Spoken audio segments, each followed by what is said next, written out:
ষড়যন্ত্র হচ্ছে। আমরা সর্বজনীন ঐক্যবদ্ধ ছিলাম এবং সামনে ঐক্যবদ্ধ আছি। আমাদের এই দেশকে আমরা ভারতের আনতে দেব না, আমাদের দেশকে আমরা পাকিস্তান আনতে দেব না।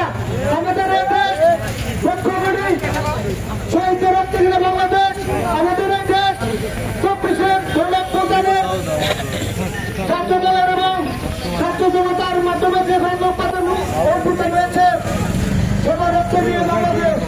সবাই জানে এই খুনি ফ্যাসিস্ট হাসিনা সরকার এই দেশ থেকে এই মাসিতেই সামনের মাসে বিতাড়িত হয়েছে। তাই আমাদের সবাইকে সজাগ থাকতে হবে। আমাদের এই দলটিকে নিয়ে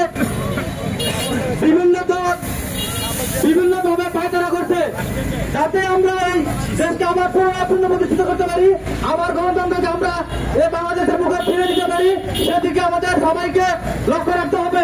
পরিশেষে শহীদ প্রেসিডেন্ট জিয়াউর রহমানের হাতে গড়া দল, এই দলের প্রত্যেকটি মানুষকে সজাগ থাকতে হবে।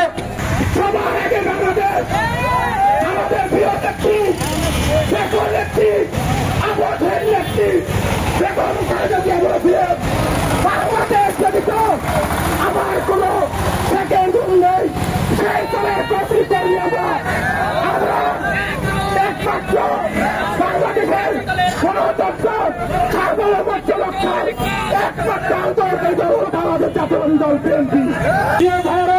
আপনারা জানেন একটি কুচক্রী মহল আমাদের খেপিকে নষ্ট করার জন্য তারা বিভিন্ন ষড়যন্ত্র করছেন।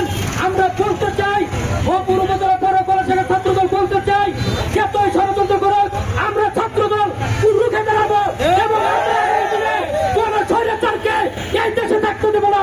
আমরা বলতে চাই যারা বিভ্রান্তি সৃষ্টি করছেন সাবধান হয়ে যান, এই দেশে জামাত শিবির রাজাকারের কোনো স্থান নাই। আপনার যতই ষড়যন্ত্র করেন বিএনপিকে কিন্তু থামাতে পারবেন না। এখন যেরকম ছাত্র দলের ভূমিকা ছিল, ইনশাআল্লাহ আগামী দিনেও আন্দোলন দলের গণতন্ত্র রক্ষার জন্য এই ছাত্র দল সর্বোচ্চ ভূমিকা পালন করবে। আমরা বলতে চাই, আমাদের ছাত্র দল ভাইকে বলতে চাই, আপনারা সবাই ঐক্যবদ্ধ থাকেন। আগামী দিনে স্বৈরাচার বিরোধী আবার আমাদেরকে ঐক্যবদ্ধ হয়ে আন্দোলন সংগ্রাম করতে হবে। এই আশা ব্যক্ত করে আমার সংযুক্ত বক্তব্য শেষ করি। খুদা হাফেজ। বাংলাদেশ জিন্দাবাদ। শহীদ খালেদা জিয়া জিন্দাবাদ।